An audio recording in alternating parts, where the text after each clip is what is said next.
여러분들 찬양할 때 우리 마음이 열리게 돼 있어요. 그리고 열려진 마음 가운데 주님 영접하십시오. 오늘 특별히 종려주일입니다. 예수님께서 바로 예루살렘으로 오신 그날 바로 이스라엘 백성들이 예수를 맞이하면서 호산나 다윗의 자손이여 찬송하노다. 가장 높은 주의 이름으로 오시는 이여 가장 높은 곳에서 호산나 하더라. 호산나라는 것은 지금 구원하소서, 제발 구원하소서, 우리 구원하소서, 구원해달라는 간절한 소망을 가지고 외친 그 말이 바로 호산나입니다. 특별히 종려나무를 흔들었다고 그랬죠. 종려나무. 그래서 교회에서는 항상 말씀드리는데 종려나무 저게 같은 종류인데요. 소철나무. 저것은 죽은 것 같은데 다시 웅터나요. 죽은 것 같은데 다시 또 살아나는 생명력이 엄청나게 강하다 그래요. 그래서 피닉스라는 이름이 있습니다. 종려나무의 피닉스. 뜻이 뭐냐면 불사조라는 뜻이에요. 불사조. 영원히 죽지 않는다. 맞습니다. 예수님께서는요, 십자가에 매달려 죽으셨지만, 돌아가셨지만 그 죽음으로 끝난 것이 아니지요. 그 당시 이스라엘 백성들은 알지 못했습니다. 그저 호산나를 외쳤지만 우리는 압니다. 그렇죠? 우리는 알아요. 예수님의 십자가 사건을. 그리고 죽음으로 끝난 게 아니라 반드시 부활하시고 지금은 하나님 우편에 계시고 우리를 기다리시고 천국문을 열고 기다리고 있는 우리 주님을 우리는 압니다. 그러기에 우리는 주님을 맞을 준비를 하며 살아가는 거예요. 이 땅에 살아가지만 우리의 시민권은 어디에 있다고요? 하나님 나라에 있다는 사실을 한순간도 잊지 않기를 주님의 이름으로 간절히 축원합니다. 여러분, 그런데요, 우리 사순절 우리가 다 보내서 이제 한 주간 남았습니다. 한 주간. 자, 그런데 우리 이 주일까지 포함하면 40일이 아니고 며칠이죠? 46일입니다. 하지만 6일, 이 주일은 포함시키지 않는다 그랬죠? 여러분 분명히 명심하십시오. 아무리 세상에 슬픈 일이 있고 괴로운 일이 있다 할지라도요, 십자가 사건이 난다 할지라도 십자가 사건도 부활을 이기지 못합니다. 이 땅에 수많은 종교 지도자들 다 죽기도 하고 그랬어요. 그렇죠? 죽음은 다 있습니다. 예수님도 죽으셨고요. 물론 그 죽음은 인류를 위한 죽음이었지만, 그러나 부활을 이기지는 못합니다. 그만큼 부활은 우리 기독교에 매우 중요한 날이에요. 이 부활이 없으면 우리 교회는 있으나 마나한 거고요. 우리 신앙은 가짜인 것입니다. 우리 기독교의 핵심이 무엇이다? 부활입니다. 부활. 그렇습니다, 여러분. 그래서 우리 특별히 고난주간, 우리 한 주간이 이제 내일부터 시작됩니다. 오늘 제외합니다. 오늘 마음껏 먹고 마시고 즐겨 하십시오. 호산나 다윗의 자손이라고 외치십시오. 그러나 여러분, 믿는 자답게 양심을 지키시고 내일부터는 십자가 고난 앞으로 한 걸음 더 나오시기를 부탁드립니다. 주님 말씀하셨습니다. 주님, 나와 함께 깨어있으라는 거예요. 나와 함께 깨어있으라. 주님은 3년간 제자들에게 십자가 사건을 여러 번 예고하셨어요. 말씀하셨습니다. 특별히 성경에 굵직하게 말한다면 3번의 예고를 하셨어요. 나 죽는다라는 것을. 그러나 제자들은 어떻습니까? 깨어있지 못하니까 깨닫지는 못하는 겁니다. 3년 동안이나 같이 있는데도 불구하고. 대표적으로 우리 이제 마태복음 말씀 보았지만 우리 26장이지만 16장에 가면 16장 21절에서 28절, 마태복음 16장 21에서 28절에 보면 여러분 너무 잘 아는 말씀이에요. 베드로가 예수님 물으셨잖아요. 너는 날 누구라 하느냐? 주는 그리스도시요 살아계신 하나님의 아들이시나이다 라고 대답은 잘했지만은, 그러나 주님께서 바로 그 다음 이어져서 무슨 말씀하셨죠? 나 죽는다. 고난에 대해서 얘기합니다. 베드로는 이해할 수가 없었습니다. 그래서 어떻게 하죠? 예수님을 붙들고 항변합니다. 쓸데없는 소리 하고 있었네요. 예수님 무슨 소리 합니까? 왜 죽습니까 당신이? 항변하는 거예요. 항변. 감히 예수님이 하신 말씀에 대해 항변한 거예요. 그러자 예수님이 뭐라고 말씀하십니까? 아이고 네가 나를 많이 사랑하는구나. 내가 고난받는 거에 대해 너도 가슴이 아프구나. 그랬습니까? 자, 뭐라고 말씀했어요? 사탄아 되도록 물러거라. 우리 같았으면 실족할 것 같아요. 세상에. 예수님 가장 가까이에서 있었던 나인데, 수석제자 같은 나였는데, 자타가 공인하는 나는 예수님의 제자인데 나한테 사탄이라 그래요. 시험 들 것 같아요. 그렇죠? 다시는 나 당신 몰라요. 당연히 부인하고 도망가 버릴 것 같아요. 그냥 가버릴 것 같아요. 다 떠날 것 같아요. 예수님이 말씀하시는 거예요. 사탄아 내 이름으로 불렀거라. 너는 나를 넘어지게 하는 자라. 넘어지게 한답니다. 예수를 넘어뜨리는 자가 바로 베드로랍니다. 기가 막힌 거죠. 예수님은 깨닫지 못하는 그에게 대노하였던 거예요.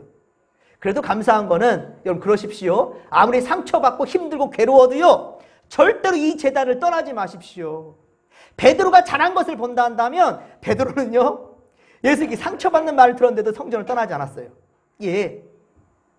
어떤 자들은 가룟유다와 베드로를 많이 비교를 해요. 가룟유다는 그래도 예수님 팔아먹고 죽었잖아. 자살했거든요. 잘한 줄 알아요. 아닙니다, 여러분. 그 생명 자기 건 줄 알고 착각한 거예요. 베드로는 뻔뻔스럽게 다시금 삶의 자로 돌아갔다 가잖아요.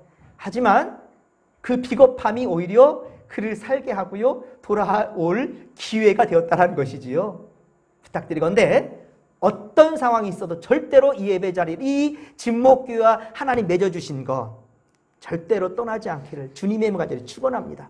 더 부탁드리건대 여러분 대해서 끝내지 마시고 다음 세대 여러분 자식들에게 반드시 이 성전을 물려주십시오. 그렇지 않으면 하나님 혼날 거예요. 여러분 자손들에게 자손들에게 물려주십시오. 새가족들 올 때 그때 아이고 새가족 왔네? 이건 좀 뻔뻔스럽잖아요. 새가족이 와서 이 제단을 지키라고요? 아니잖아요. 여러분이 사랑한 이 제단이면 여러분 자손들과 후손들이 지켜내야지요. 예? 어디한테 떠넘기려고요? 많이 사랑한 만큼 더 많이 귀한 보물을 자손들에게 물려줘야지요. 예. 베드로는 그걸 잘했어요. 다음 시간 우리 전할 건데요. 베드로가 잘한 것이 그거예요.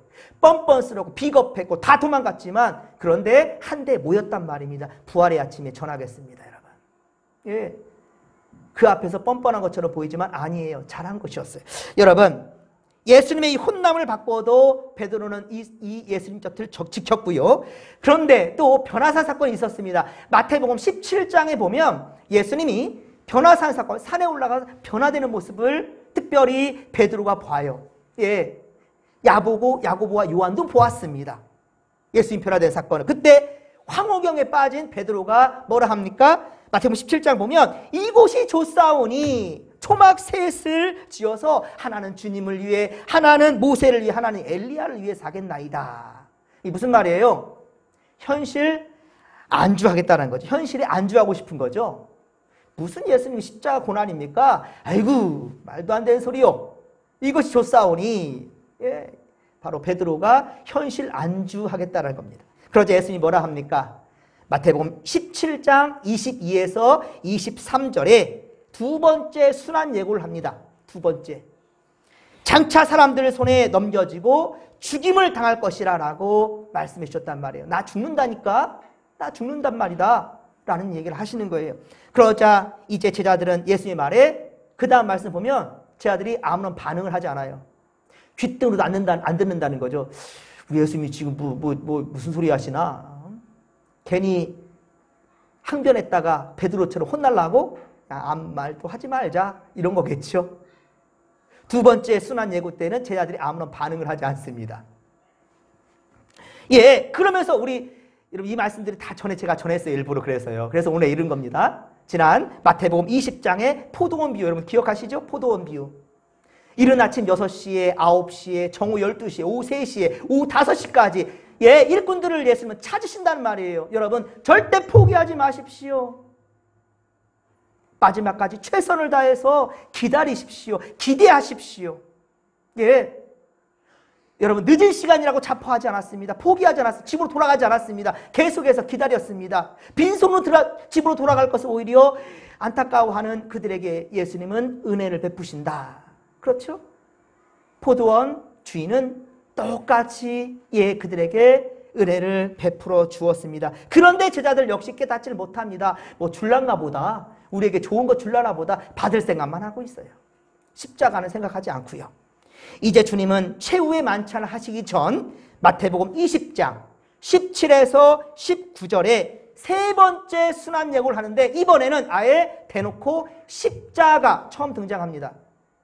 그냥 죽는다는 말이 아니라 십자가를 얘기합니다. 내가 십자가에 죽을 것이다 라고 구체적인 설명까지 이제 해주십니다. 이제 예수님도 급하신 거예요. 더 이상 시간적인 여유가 없어요. 그러나 이후의 반응은 더 기가 막힙니다. 더 기가 막혀요. 마태복음 20장 20절, 마태복음 20장 20절에 보면 세베대의 아들들, 곧 야고보와 요한의 어머니지요. 이 어머니가 예수님께 나와 부탁합니다. 주의 영광의 나라에 임할 때에 그 영광의 나라에서 하나는 우편에, 하나는 좌편에. 세베대의 아들 어머니가 이렇게 청탁합니다. 내 아들들을 다른 제자들보다 먼저 좀 좋은 자리 달라는 거죠. 깨닫질 못하는 거예요. 깨어있지 못하니까 그렇습니다. 그저 예수님이 임금의 자리에 오를 때 요직한 자리 그렇게 차지하려고 생각하고 있는 거예요. 그래서 예수님은 이 세상에 오신 목적에 대해서 분명히 말씀하는 겁니다. 마태복음 20장 28절. 마태복음 20장 28절 우리 한번 찾아볼까요? 마가복음 10장 45절에도 정확하게 똑같이 한 글자 틀리지 않고 똑같이 말하지만 마태복음 20장 28절입니다. 마태복음 20장 28절. 예수님께서 이 땅에 오신 목적이에요. 예수님이 이제는 분명하고 정확하게 말씀해 주시는 거예요. 야들아, 좀 제대로 들어라. 내가 이 땅에 온 목적이 이렇단다. 마태복음 20장 28절 우리 같이 읽겠습니다. 인자가 온 것은 섬김을 받으려 함이 아니라 도리어 섬기려 하고 자기 목숨을 많은 사람들의 대속물로 주려 함이니라. 아멘. 할렐루야. 여러분 그렇습니다. 예수님이 이 세상에 오신 목적, 그 목적이 무엇인가? 세상을 섬기기 위해 오셨다라는 거예요. 그리고 결국은 많은 사람들을 위해 그 구원해내시고자, 많은 생명들을 살려내시고자 대속물이, 대신 죽어주기 위해서 대신 제물이 되어줬다라는 거예요. 대속 제물이 되어 죽기 위해서, 죽기 위해 이 땅에 오신 거예요. 그러니까 사람들은 호산나 다윗의 자손이여 찬송하리로다 라고 종려나무 가지를 붙들고 예수를 맞이하고 흔들어댔지만 그들에게는 십자가는 없는 거예요. 십자가는 없는 거예요. 호산나가 잘못된다는 말은 아닙니다. 제발 구원해달라고 주님께 외쳐 간구하는 것이니까 틀린 건 아니죠. 하지만 그들의 외침 가운데는 뭐예요? 십자가는 없는 겁니다. 부탁드립니다. 여러분 다음 주 내일부터 토요일까지 우리 고난주간입니다. 이 고난주간, 이것을 우리가 헛되이 보내면서 부활의 아침을 맞이한다? 이것은 호산나를 외쳤던 이 사람들과 다를 바가 없고요. 한 자리 요직을 한번 차지해 보려고 복만 받으려고 하였던 제자들과 그리고 세베대의 아들의 어머니나 다를 바가 없는 거 아니겠습니까? 여름 내 땀 흘려 수고하지 않고서 가을에 풍성한 수확을 가지려는 그러한 것, 이거 아니잖아요? 여러분 분명한 우리는 십자가 고난, 그것을 우리는 기억할 때에 부활의 아침은 더욱더 우리에게 의미 있고 가치 있는 것이 될 것입니다. 여러분 한 달을 마칠 때 월급 받는 것, 이 기쁨만 여러분들 생각합니까? 그렇지 않잖아요. 성실하게 한 달 동안 여러분 최선을 다 일하잖아요. 힘들다고 여러분들 포기합니까? 나 오늘 쉴래, 내일도 쉴래, 모레도 쉴래, 그렇습니까? 아니잖아요. 여러분 맡겨진 삶에 최선을 다하면서 그랬을 때 비로소 월급을 받을 때 기쁘지 않습니까? 여러분 고난이 없이 부활을 맞이하는 것은 지난해, 지지난해, 지지지난해, 10년 전, 20년 전 다를 바 없을 겁니다, 여러분. 예수님은 그래서 제자들에게 죽음의 시간이 가까울 때 두 가지를 예수님이 하신 거예요. 두 가지. 자, 그 두 가지가 무엇이었죠? 잡히셔서 돌아가신 전날 밤에 했었던 두 가지 뭐였죠? 성찬식과 세족식이었습니다. 그렇죠? 성찬식과 세족식, 성찬을 통해 자신의 살과 피를 나누어 주신 겁니다. 십자가 사건, 내가 죽어야만 한다는 것을 제자들에게 가르쳐 주신 거예요. 또한 세족식을 통해서는 무엇을 가르치셨습니까? 제자들로 하여금 섬기라고요. 나누라고요. 이기적이지 말라고요. 탐심, 그거 우상숭배라고요. 가진 것에 대해서 감사할 줄 알면 먼저는 하나님께 드릴 줄 아는 마음이 돼야 될 것이고, 그리고 이웃들도 생각해야 된다는 거예요. 내 자식, 내 부모만 생각할 것이 아니라 이웃들도 한번 살펴보라는 것이지요. 여러분 그러한 마음이 필요합니다. 여러분 제가 한 주간 다 금식하라는 말은 하지 않을게요. 하지만 간식 정도는 참을 수 있겠지요. 그동안에 먹고 마셨던 것들 좀 참아본다면 우리 충분히 이 부활절 계란전도 할 수 있을 겁니다. 많은 교회에서는 그냥 교회 재정으로 해요. 우리도 부족하면 할 수 있습니다. 하지만 제가 보았더니만 지금 벌써 10년째 한 번도 교회 지정 쓰지 아니하고 성도님들이 헌신해 준 것 가지고 여러분들이 금식도 하고 간식 참고 오락 참고 하고 싶었던 것들을 참으면서 그걸 아끼는 거예요.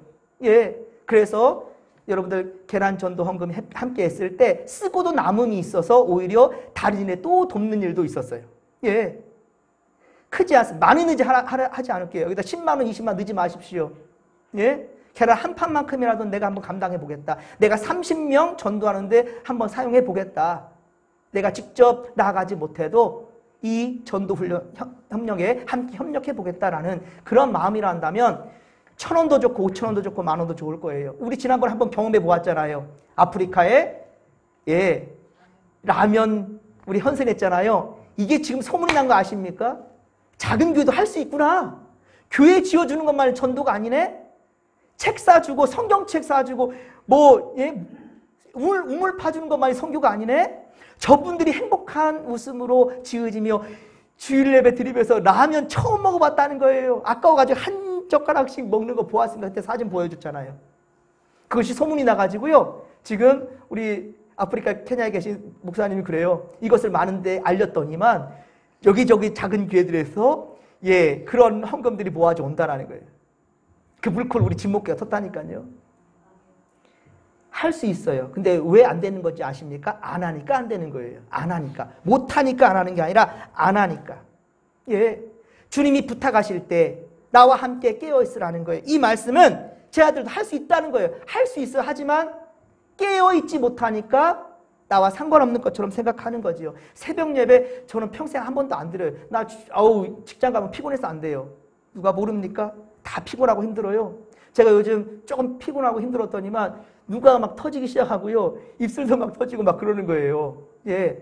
여러분 걱정할까봐 제가 참 거시기는 하는데, 예.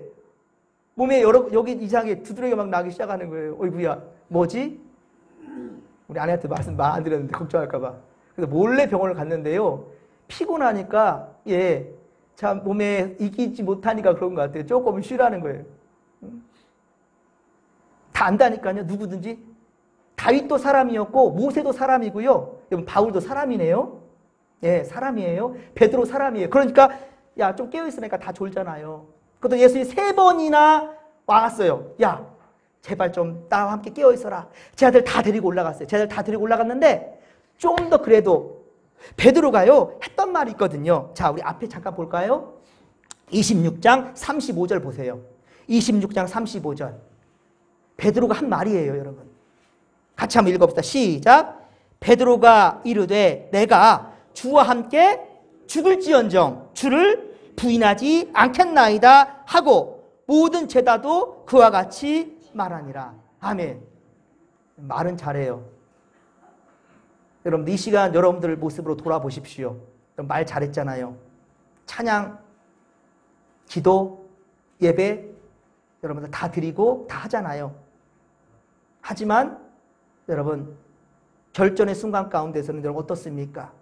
과연 십자가 가장 가까이에 계시겠습니까?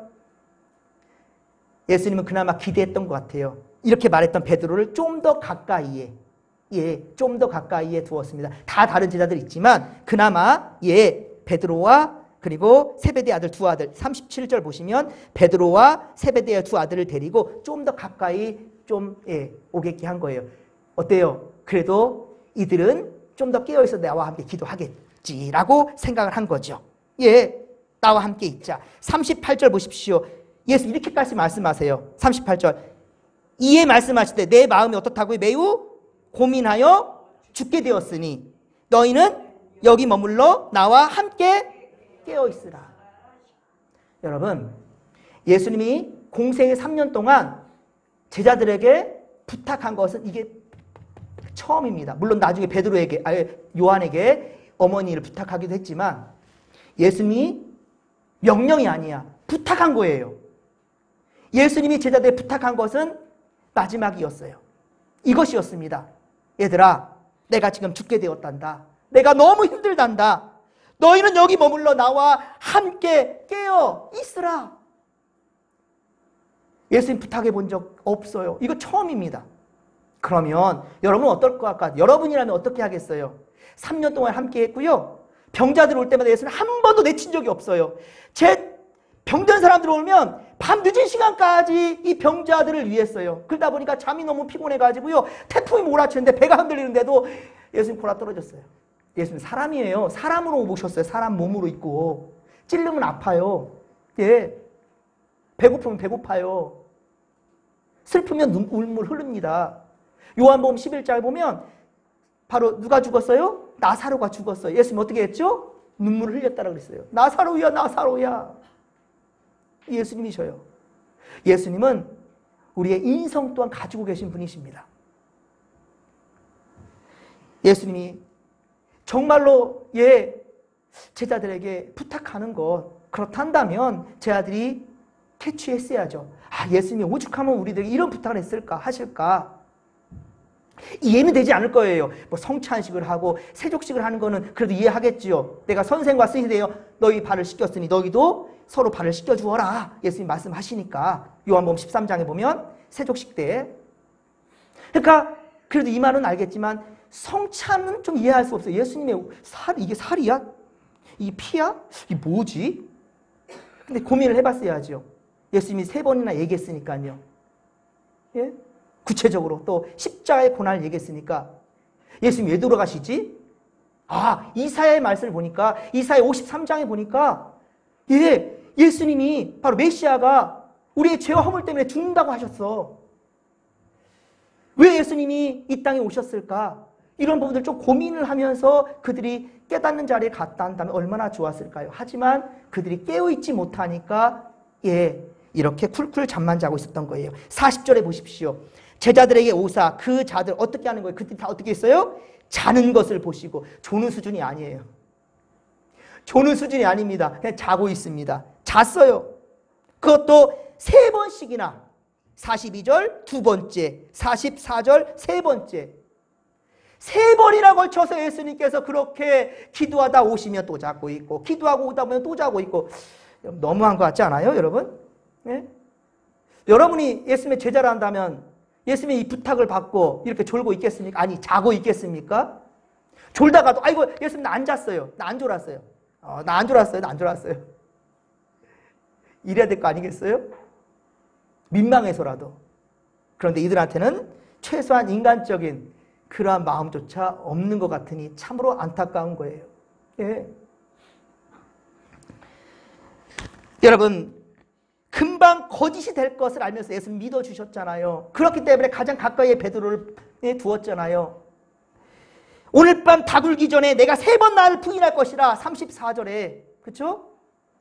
마태복음 26장 34절에 네가 나를 3번 부인할 것이라 말했고 베드로는 죽을지언정 내가 주와 죽을지언정 나는 절대로 주님 부인하지 않겠다고까지 말했는데 예수님 이거 모르시겠습니까? 잠시 후에 이 거짓된 고백이 될 것이고 오히려 예수님을 저주하고 맹세하고 부인하게 될 것이라는, 예수님을 저주했다라는 거예요. 욕했다라는 거예요.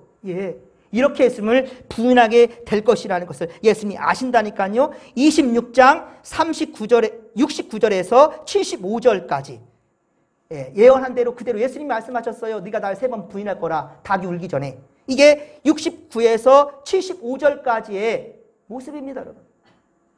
그런데 보십시오. 첫 번째 70절에 사람 앞에 부인했지요. 72절에 맹세하고 부인하지요. 내가 결단코 예수를 모른다라는 거예요. 결단코. 그런데요 74절에 보십시오. 이거 너무한 거 아닙니까? 74절에 그가 저주하며 맹세하여 이르되 나는 그 사람을 알지 못하노라. 저주했대요. 어떻게 3년 동안이나 함께 하였던 동고동락하였던 예수님, 내 스승인 예수님을 저주할 수 있습니까, 여러분? 이 저주라는 이 단어에는 여러 가지 여러분들 다 세상에서 악한 말 다 집어넣어도 부족할 겁니다, 여러분. 어찌 이럴 수 있습니까? 정말 날 사랑해 주시고 내 참 그런 죄 많고 허물 많은 모습도 다 주님 용서해 주시고 그나마 최소한 기대하셨어요. 너희들은 그래도 마지막 순간은 나와 깨어 있겠지. 그래서 겟세마네 언덕에 그 기도하실 때 제 아들을 데리고 가셨고 특별히 베드로와 세베대 아들 2아들은 좀 더 가까이 데리고 갔는데도 불구하고 조는 것이 아니라 자고 있어요. 그것도 한두 번이 아니에요. 얼마나 예수님의 참 마음이 아프셨겠습니까? 예수님과 함께 고난의 쓴자를 마시는 흉내라도 냈으면 좋으련만, 죽는 신용이라도 했으면 얼마나 좋으련만 그러지를 못하고 있네요. 그래서 예수님은 겟세마네라는 곳에 가서 기도하는 동안 참으로 너무나도 안타까웠을 거예요. 이 제자들을 향해서 볼 때 말입니다. 그러하게 그들의 상황을 알기 때문에 41절에 예수님이 이렇게 말씀하신 거예요. 이 말씀은 사실은 이 지금 상황만을 말한 것이 아닙니다. 지금 상황만이 아니라 앞으로 나 죽은 다음에 더 고난과 환난이 닥칠 거다. 얘들아, 그때를 위해서 내가 하는 말이다라는 거예요. 41절에 보면 이렇게 말씀합니다. 시험에 들지 않게 어떻게 하라고요? 깨어 기도하라. 마음에는 원이로되 뭐라고요? 육신이 약하도다. 예수님 아셔요. 그러니까 우리 마음, 우리 몸 다 알아요. 여러분, 예수님 다 마음은 원인 거 다 압니다. 예수님은요. 마음은 원인인 게 다 알아요. 제가 이번에 새해 시작하면서 계속 많은 욕심을 내보았지만 사실 그렇다고 해서 되는 것도 아니고요. 그래서 여러분들에게 주문한 것이 무엇인가? 한 발짝만 떼자는 거 계속 제가 설교 때마다 얘기하지요. 어제와 다른 오늘. 그래서 제가 부탁드리건데 한 주간 고난 주간인데요. 여러분들 다 참여하면 참 좋겠지만 내가 단 한 번이라도 한번 참여해보겠다라는 한번 그러한 은혜 각오가 있었으면 좋겠어요. 격일이라도 한번 참여해보겠다라는 이런 마음. 이것저것 다 안 되면 내가 이 토요일이라도 한 그런 마음으로 오죽했으면 젊은이들은 직장도 가야 되는 마음 가운데 여러분들 이거 참 제가 심사숙고해서 만든 거예요. 고민하면서 말씀을 준비하고요. 이거 다 만들고 하니까 늦은 시간이 되었어요. 그저 휴지 조각이 되지 않았으면 좋겠고요. 미리 좀 집에서 찾아와 보셨으면 좋겠고, 그리고 총회 집이긴 하지만 말씀대로 전하지 않는 거 보시면 아시죠? 그때 하나님 저에게 주신 감흥이 있고요. 은혜가 있는데요. 여러분, 정말 중요한 것은 우리 함께 하나님 앞에 민망하지 않도록, 우리 주님의 십자가에 민망하지 않도록, 송구하지 않도록 최선을 다해서 함께 할 수 있기를 바랍니다. 직장에서 부르면 여러분 가잖아요. 새벽 2시든 3시든. 내 자식에게 큰 병고가 생겼다 한다면 여러분들 아무리 연세 드신 분들도 새벽 1~2시도 잠 못 자잖아요. 그런데 우리의 이 생명을 구원해 주시고 천국을 허락하신 예수님, 그 하나님의 크신 사랑에 우리가 1년 52주 중에 1년 52주, 52분의 1이에요. 52분의 1. 52분의 1. 이 한 주를 우리가 이제껏 지내왔던 삶으로 산다는 것은 너무 민망하지 않겠습니까? 제자들에게 예수님께서 부탁하신 것, 나와 함께 깨어있으라.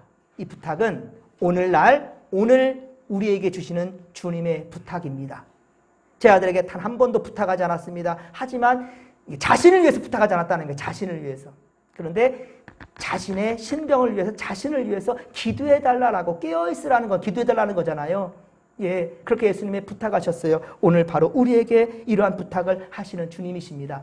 이번 고난주간 때는요, 제가 안수기도 안 할 겁니다. 그리고 말씀 중심으로 제가 길게 전하지 않겠습니다. 분명히 5시에 시작하면 여러분들 맡은 순서대로 그렇게 그나마 헌신하고자 특송을 넣은 거예요. 그것도 다 빼려 하다가 그나마 여러분들이 좀 다짐을 하는 게 보였으면 좋겠다 싶어서 특송을 넣고요. 그리고 말씀은 절대로 길게 하지 않겠습니다. 그리고 다 끝나고 돌아가는 시간도 일찍 하겠으니 여러분들 일단은 하루의 시작을 주님 집에서 하겠다. 이 각오. 주님 집에서 한번 하루의 시작을 해보겠다라는 그런 결단. 이걸 한다면 주님께서 기뻐하실 겁니다. 이러한 마음과 자세로 우리 함께 주님의 부탁, 나와 함께 깨어 있으라. 이번 고난주간에 특별히 우리 교육관도 집어넣었습니다. 순서를 보면 아시겠죠?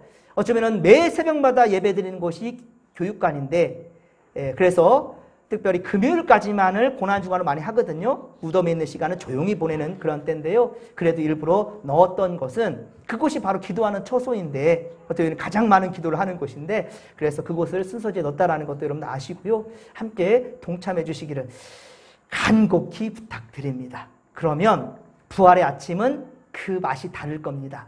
이제껏 경험해보지 못한 부활의 아침, 다음 주 주일날 우리는 분명히 다를 겁니다. 똑같은 날, 똑같은 시간처럼 보이지만 아니에요. 여러분 이미 변해되었다라는 거예요. 우리가 새해를 시작하면서 변화하고자, 변화합시다. 아니, 변화해야만 됩니다. 라고 우리가 외쳤잖아요. 그런데 그저 공중에 나부끼는 말로 끝나지 않았으면 좋겠어요. 그렇단다면 이번 고난주간이 우리가 한번 발을 떼는 그러한 열심 있는 시간, 나와 함께 깨어 있으라. 이 주의 부탁에, 이 주의 말씀에 순종이라는 것을 여러분들 반드시 기억하시기를 주님의 간절히 축원합니다. 좋으신 하나님 고맙고 감사합니다. 주님, 오늘은 주님께서 십자가를 지기 위해 예루살렘에 오신 날입니다.